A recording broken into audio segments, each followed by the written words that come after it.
Coucou à tous, donc aujourd'hui c'est une vidéo un peu spéciale. Je vous avais promis une vidéo pour vous expliquer un petit peu ce qui s'était passé pour moi cet été, surtout début août. Voilà, donc c'est une vidéo blabla, j'appelle ça. Donc prenez un petit café, je sais pas à quelle heure vous allez regarder cette vidéo, mais en tout cas voilà, je vais essayer de ne pas la faire trop longue et de raccourcir pas mal mon récit parce que après voilà, j'ai rien préparé, là c'est du tac au tac comme ça. Donc, qu'est-ce qui s'est passé? Tout simplement, je devais accoucher. Alors, je vais vous parler. Vous allez comprendre pourquoi je vous parle de mon accouchement, qui s'est pas du tout passé comme prévu. Donc, je vais très bien. Ma fille va très bien. Voilà, je vais quand même vous le signaler. Mais voilà, ce qui s'est passé, c'est que je devais accoucher. A priori, ma date de terme, c'était le 28 juillet.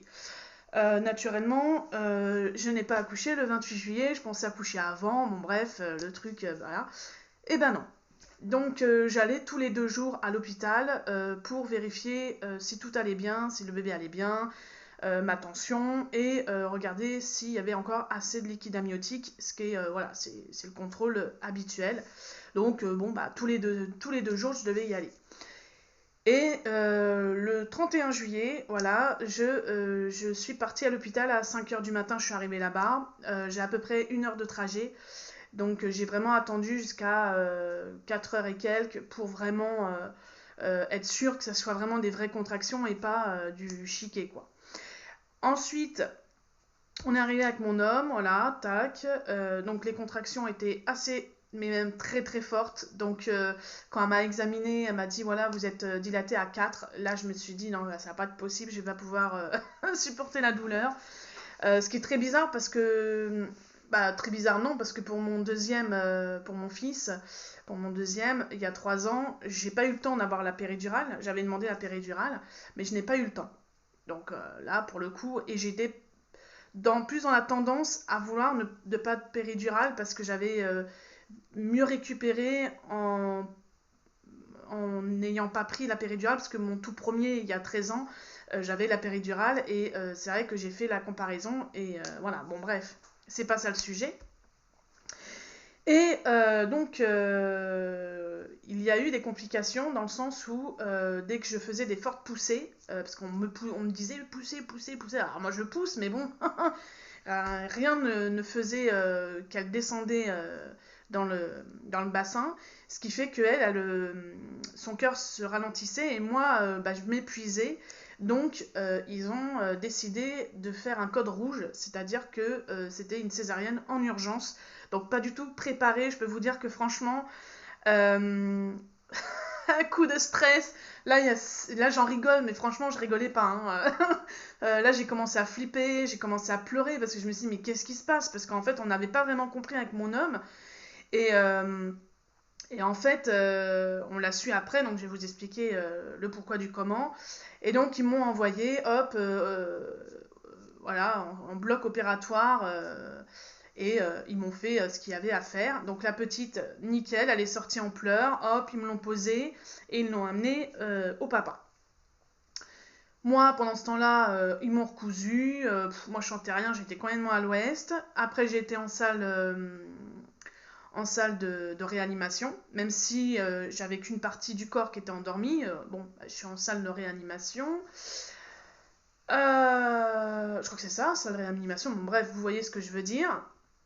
Et au bout de 2 heures, je suis enfin allée dans ma chambre où j'ai pu voir ma fille et mon homme.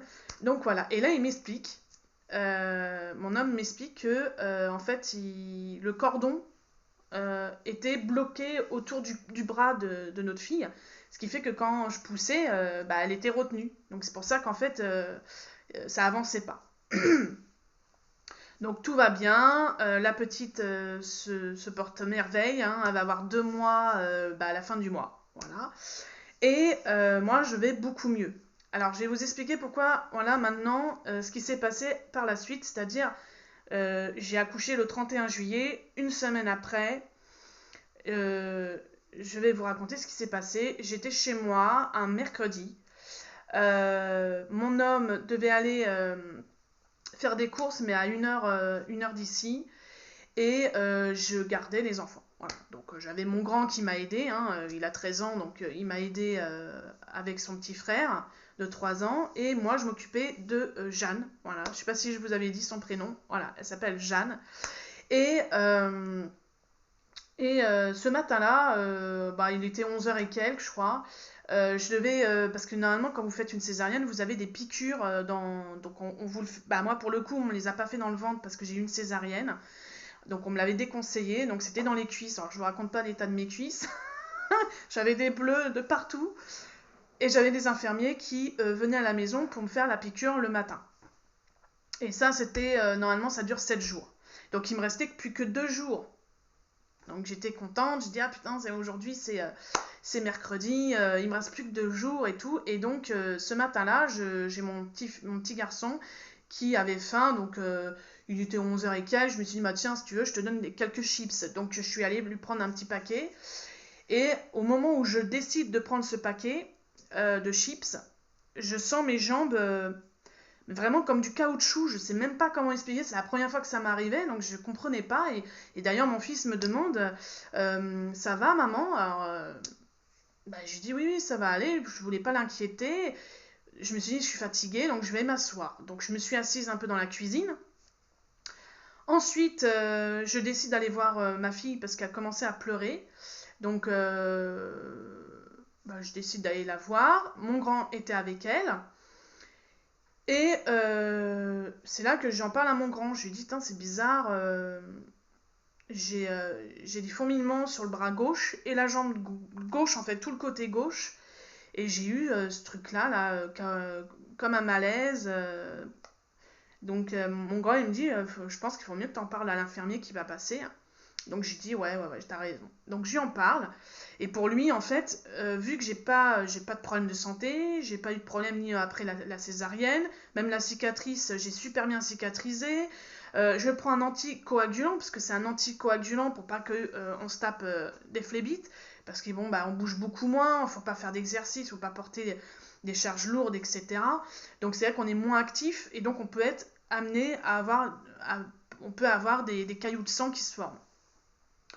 Donc, moi, mon infirmier me dit mais ça doit être la fatigue, le contre-coup. Parce que forcément, là, c'était en urgence, donc on m'a mis une forte dose de calmants, d'antidouleurs, etc. Bon, bref, la totale. Et puis, bon, bien sûr, à la péridurale, on me l'a bien chargé pour l'opération, parce que là, pour le coup, voilà, c'était pas du tout prévu. Et j'ai dit, ok, bon, il me dit, si ça persistait, que j'aille voir mon médecin, quoi. Donc, ok. Et il repart. Donc, il me fait ma picouse et il repart. Franchement, cette piqûre me fait... c'est pas la piqûre en elle-même, hein, c'est le produit qu'on injecte qui vous brûle à l'intérieur, c'est une horreur. Bon, bref. Et je retourne dans la chambre et je décide... j'avais pris ma fille, je sais plus pourquoi. Je crois qu'elle pleurait ou j'allais lui donner à manger, je sais plus du tout. Et je décide de la prendre donc dans les bras. Je sens que ça va pas trop. Donc j'interpelle mon grand. Et là, je lui dis, écoute, si tu vois que j'arrive plus à parler, ou du moins t'arrives plus à me comprendre, tu appelles le 15. Parce que, en fait, je pense qu'inconsciemment, je sentais qu'il y a un truc qui allait vraiment pas. Et en plus, moi, mon père c'est un ancien infirmier et c'est vrai qu'il nous a toujours dit, ou même après on l'apprend aussi à l'école, etc. Mais quand ça vient du côté gauche, quand vous avez une douleur, ne serait-ce que dans la poitrine, dans le bras, et que c'est vraiment le côté gauche, c'est pas bon signe parce que vous avez le cœur à ce niveau-là, du côté gauche, et c'est jamais bon signe. Donc inconsciemment, je pense que, voilà, là je me suis dit, y a un truc qui va pas, et j'étais persuadée que c'était moi qui avais remis ma fille dans le lit parapluie, et en fait non, tout simplement c'est mon grand, voilà. J'étais même persuadée que mon fils, mon petit garçon de 3 ans était à côté de moi, en fait non, il était, mon grand l'avait mis devant un dessin animé, heureusement. Et là, je dis à mon grand, appelle. Il me dit ça va pas, je dis non. Et donc il a appelé le 15. Et en fait, donc il explique le topo. Et, euh, et je sais qu'il m'a passé le combiné pour que je puisse m'exprimer, mais impossible. J'avais l'impression que j'avais un truc dans la bouche. J'étais consciente que j'arrivais plus à parler, qu'on ne comprenait plus du tout ce que je disais, je veux dire. Et même mon grand m'avait dit qu'à ce moment-là, même ma voix avait changé. Alors là, vous vous dites, mais qu'est-ce que... Eh bien, tout simplement, j'ai fait un AVC. Alors, il y a plusieurs styles d'AVC, parce qu'il y a 3 styles, je me suis renseignée un peu. Et moi, c'est un AVC, donc il y a l'AVC hémorragique, donc là, c'est le plus grave, parce que vous pouvez même en mourir ou rester paralysé, rester dans le coma, etc. Il y a, bah, moi, ce que j'ai eu, l'AVC ischémique, je crois que ça s'appelle comme ça. Et puis un autre style d'AVC. Et, euh, et donc, mon fils a appelé le 15. Ensuite, il a appelé mon homme qui était parti faire des courses. Donc voilà, il est allé voir mes voisins, dont j'avais une voisine qui est aussi une ancienne infirmière. Donc j'ai eu du cul que c'est arrivé en plein été parce que moi, en fait, bah, les 2 baraques qui sont à côté de chez moi, c'est des gens qui viennent comme ça en vacances dans leur maison secondaire. Donc en fait, j'ai eu de la chance que ça soit passé quand même quelque part dans mon malheur en été. Donc elle est venue, elle a pris ma tension.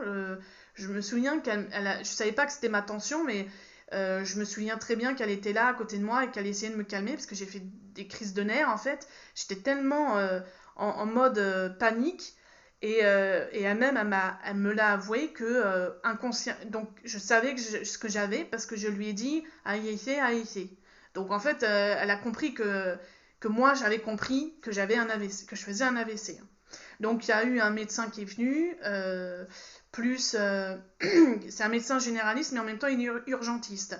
Et les pompiers qui sont arrivés, donc ils m'ont fait toute une batterie d'examens, et puis ils vous posent des questions, hein, parce que c'est incroyable, mais quand on vous demande votre date de naissance, le nom de vos enfants, et que vous êtes là en train de chercher, oh la merde, j'étais là, je suis putain, mais oh, excusez-moi, mais qu'est-ce qui m'arrive, quoi, c'est quoi ce délire?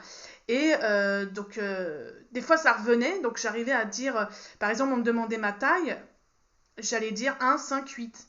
J'allais pas dire 1,58 m. Voilà. Parce que j'arrivais plus à m'exprimer. Et donc, en fait, on m'envoie à l'hôpital, on me fait un IRM.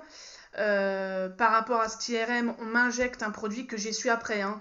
Je savais pas sur le moment. Moi, j'étais complètement déphasée au niveau horaire, jour, nuit, machin. Tout ça s'est passé à 11h30. Hein. Donc, en fait, de 11h30, voilà, j'étais complètement ailleurs. Voilà. Et ensuite, on m'a envoyé sur Bordeaux, parce que moi j'habite donc en Dordogne et j'habite donc pas loin de Bordeaux, j'en ai pour 2 heures. Et, euh, et donc on me renvoie là-bas parce qu'en fait, bah, ils voulaient savoir pourquoi une femme de 40 ans qui vient d'accoucher il y a 2 semaines, comment se fait-il que elle se tape un AVC? Why? Donc en fait, ils m'ont envoyé là-bas pour savoir exactement le pourquoi du comment. D'où ça venait cet AVC, qu'est-ce qui a provoqué, Voilà. Donc ils m'ont refait un deuxième IRM là-bas.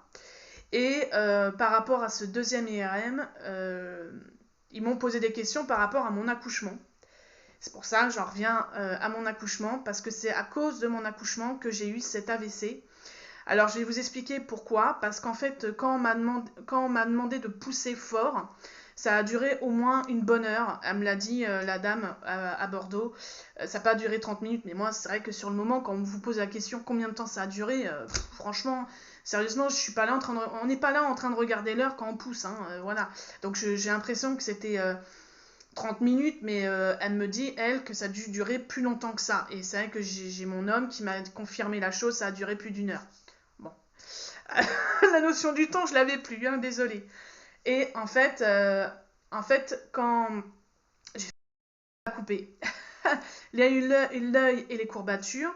Et donc, en fait, après, j'ai eu une douleur, une très forte douleur derrière l'oreille et qui m'a pris toute la mâchoire. Et ça m'a fait mal à la gencive et tout, comme une otite. Donc là, j'ai dit à mon mec, j'ai dit, oh putain, à tous les coups, j'avais une otite. C'est exactement les mêmes symptômes qu'une otite que j'ai eue. Et puis en fait, ça s'est passé. Et à partir de cette douleur-là, j'ai eu mal toute la nuque jusqu'aux épaules et aux omoplates. Et ça a duré, les douleurs, ça a duré sur... j'ai vraiment eu mal pendant 2 jours, mais mon garçon de 13 ans et même mon homme m'ont massé avec de la crème, des huiles essentielles, etc. Mais ça faisait rien en fait. Et le seul truc qui me faisait du bien, c'était une bouillotte d'eau chaude. Voilà. Et donc après, il m'est arrivé ce problème-là. Ça s'est passé sur toutes les douleurs là que je vous ai expliquées. Ça s'est passé sur une semaine. D'accord. Ensuite, j'ai eu mon AVC. Et ensuite, je suis restée en tout et pour tout hospitalisée 5 jours. Alors vous allez me dire, Rion, t'as récupéré vite. Ils m'ont pas lâché comme ça dans la nature. Donc moi j'ai été sur Bordeaux, ils m'ont fait ces examens et c'est là qu'ils m'ont expliqué. Donc la dame m'a expliqué que c'est dû au poussé à mon accouchement.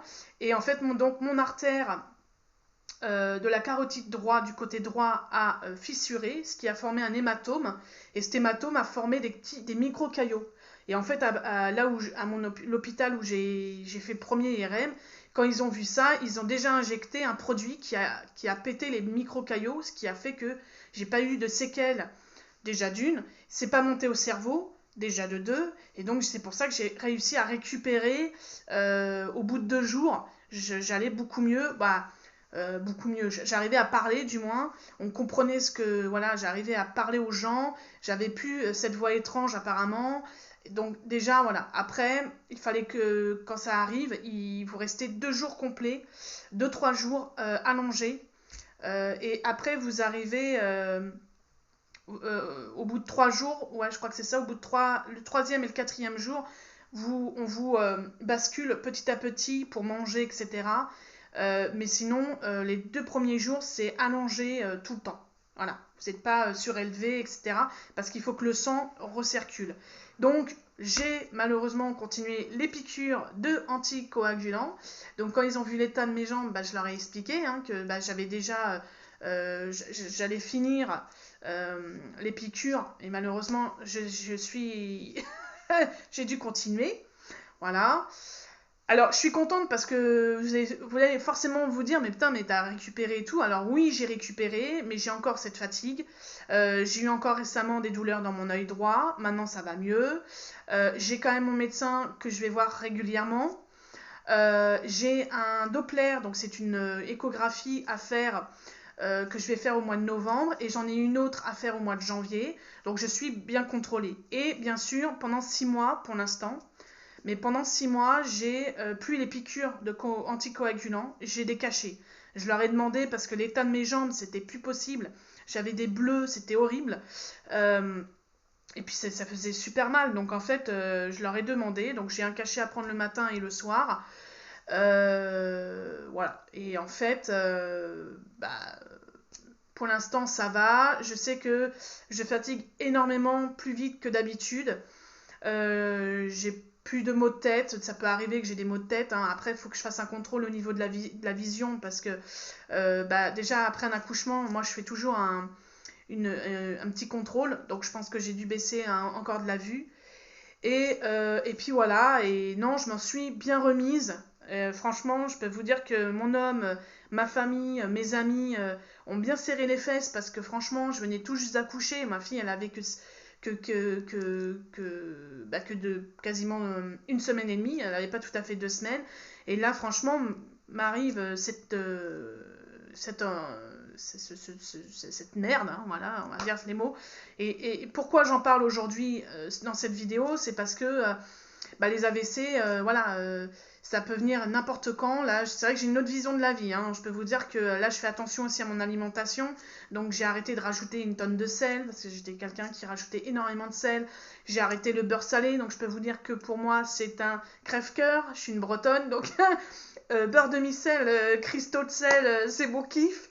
Mais là, je suis obligée de prendre du beurre oméga 3 exprès. Et, ouais, franchement, c'est la peur au ventre, hein, franchement. J'avoue que même mon homme, hein, là maintenant, ça va un petit peu mieux, mais il avait tendance dès qu'il partait au boulot ou quoi que ce soit, même faire des courses, il m'envoyait des messages, il m'appelait toutes les 2-3 minutes parce qu'il avait peur qu'il arrive encore une merde. Et j'avoue qu'encore aujourd'hui, hein, j'ai peur qu'il m'arrive encore un truc. Après, parce qu'on n'est pas à l'abri. Là, j'ai hâte d'être le 10 novembre pour savoir où ça en est, parce que ça s'est résorbé, donc j'ai pas eu d'opération à faire. Et voilà, quoi, en fait. Je pense que c'est bien d'en parler, parce que ça peut vous permettre aussi de dire, bah tiens, des symptômes aussi. Vous parlez des symptômes, c'était surtout ça aussi que je voulais vous parler dans cette vidéo. C'est pas une vidéo super réjouissante, mais au moins j'avais besoin de vous expliquer pourquoi j'étais absente. J'aurais pu fermer ma bouche et rien dire, mais j'avais besoin de vous en parler parce que ma chaîne, ça sert aussi à ça, à parler de choses qui sont importantes et qui font ma vie aussi. Donc voilà. Donc je ne vais pas pleurer. Ça va beaucoup mieux. J'avais fait une vidéo déjà sur ce truc-là, mais j'ai chialé comme une madeleine. Donc j'ai dit, on arrête la vidéo, je l'efface et je la recommencerai plus tard quand je serai capable de parler de mon problème de santé que j'ai eu. Et en tout cas, je vous fais tout plein de gros bisous parce que bah, j'ai pensé à vous, j'ai pensé voilà, puis à ma famille, à ma fille, à mes fils, à mon homme. Et c'est vrai qu'aujourd'hui, avec le recul, je me dis, j'ai du cul. Parce que moi, j'ai été dans 2 services en neurochirurgie. Et franchement, c'est dur. Hein. Je me dis, j'aurais pu être un légume, j'aurais pu rester dans le coma, j'aurais pu être paralysée, peut-être pas forcément à vie, mais voilà. Et ça aurait été très, très compliqué dans la vie de tous les jours, avec un enfant en bas âge, avec un enfant de 3 ans, un pré-ado de 13 ans. Ouais, ça aurait été vachement compliqué. Donc, franchement, je suis pas spécialement croyante, mais en tout cas, j'ai une sacrée bonne étoile. Et voilà. Donc, je vous fais un petit récit de ce qui s'est passé. J'espère qu'en tout cas... Ah, il y a mon chien qui est là, Monsieur Barry. Et j'espère que bah, voilà, cette vidéo vous aura permis de comprendre le pourquoi du comment et aussi bah, de vous aider pour les symptômes d'un AVC. Oui, j'arrive, Barry. Et surtout, je voulais vous dire, soit mettre sur le frigo ou soit prévenir les jeunes de donner les numéros d'urgence parce que voilà, moi, il m'a sauvé un peu la vie, mon fils. Et franchement, oui, j'arrive. Donc voilà, bah, Barry m'appelle. Quand c'est pas ma fille, c'est mon chien. Oui, regardez comme il est malheureux hein, comme chien, hein, franchement. Hein, t'es malheureux, Barry. Hein. Bon, sur ce, je vous fais tout plein de gros bisous et je vous dis à une prochaine vidéo, bien sûr plus marrante que celle-ci. Mais en tout cas, je tenais à vous le faire, cette vidéo, donc voilà, explicative. Je vous fais tout plein de gros bisous, il faut que j'y arrive vraiment parce que le chien, je crois qu'il a envie de faire popo et pipi. Voilà. Donc je vous fais tout plein de gros bisous, prenez bien soin de vous, de vos proches, et je vous dis à une prochaine vidéo. Bye.